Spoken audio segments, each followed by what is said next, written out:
Well, welcome back to Shane's Main Shop.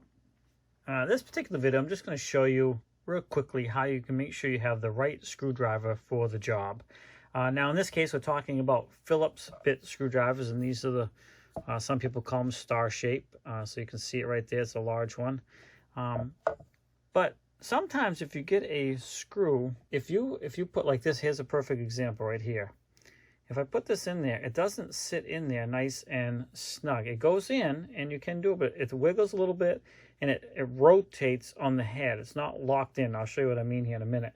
What's doing that is the tip of this is longer than the depth of the screw. And so what happens is, let me just show you, it goes in, hits the bottoms out, and allows the screw to rock around like this. So if you're trying to put it in something, it always wants to kind of tip over on you, and it's a lot harder. It's hard for me to show, but you can see it doesn't sit straight at the end of the screw there. So you want to make sure you have the right one for the job. Now, it's not always bigger for the bigger screws. Like, here's a perfect example of another one. Both, you would think this would be the right one. It's a very small screw, a very small Phillips screwdriver, but it really tips back and forth a lot. So let me grab the next one up here and see if that's a better fit. Definitely much bigger, but that one goes in there, whoops, much better, and doesn't tip around nearly as much, and it locks in nice and tight. So you'll be able to put that in a lot easier. Now, the same goes true. Obviously, you're not going to be able to take something like this. It just won't even fit in, so that's a no-brainer. So you want to make sure you have the right one for that as well. So let's just see if show you on a bigger scale. That one rocks around quite a bit. And that one rocks around much, much less. It's nice and deep inside that screw head, so it's going to really grab good. And it's not tipping around much at all. In fact, it almost locks right in there. It will stay, almost. If you had a magnetic screwdriver, it would. And then as far as the big one here, this one you just don't use very often. You gotta really be doing some big stuff, but it actually does fit that screw. It actually fits that one even better. See how that locks right in there?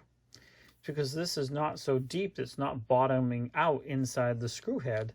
So when you put it in there, it locks right in pretty good. It's not tipping around. You'd be able to put that in something a lot easier without, I'm gonna dramatize the video here, but it would be trying to tip side back. See, I won't even do it. I'm assuming. Oh, yeah. See how that's doing that? A perfect example right here of what I'm trying to tell you. See how this is kind of tipping on me? I'd have a hard time. Obviously, you want to hold on to your screw and all that, but if it's tipping around, it makes it hard to put in no matter how you hold it. You try to do it like this, and you end up cutting your finger. You try to hold it like this. And of course, you want to pre-drill your hole too in many cases, but this definitely is not a good fit.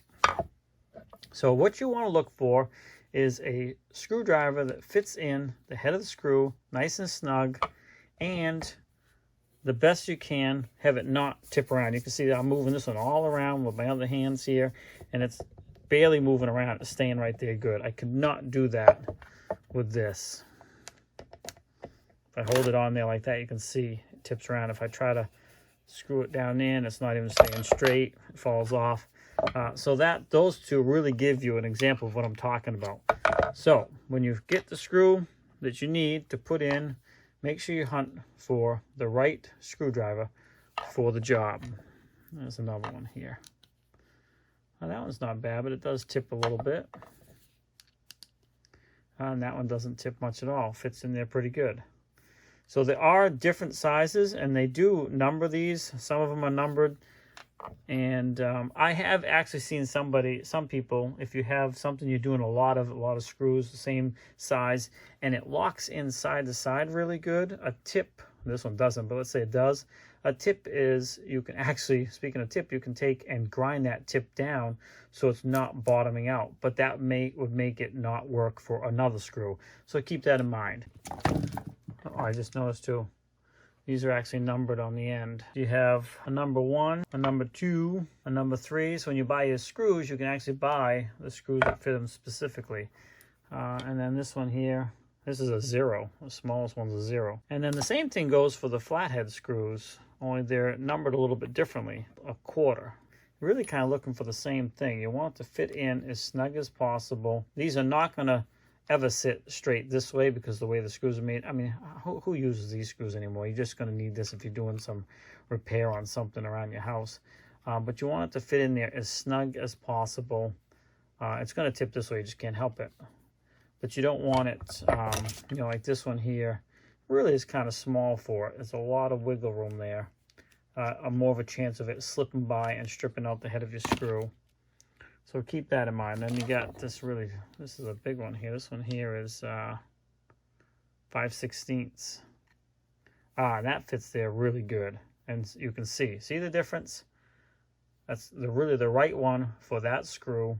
And you know, a lot of people don't talk about this. They just grab the one standard screwdriver they use for everything. But if you get the right one, it makes the job so much easier. And this one, again, it will tip back and forth somewhat, but you could get this started without fighting with it tipping all over the place. So I hope this little video helps you out. I'll put a link in the description for, these are rigid. These are not top of the line, but they're pretty good screwdrivers. I'll put a link in the description for maybe a couple different ones you can get that you might be interested in. These ones are made in USA. But hopefully, the next time you got to do some work on an appliance or you're building something, you can better select your screwdriver for the job at hand. Well, thanks for swinging by Shane's Main Shop. Please like, subscribe, comment, come back often for more videos. Have a great day, and we'll see you in the next video.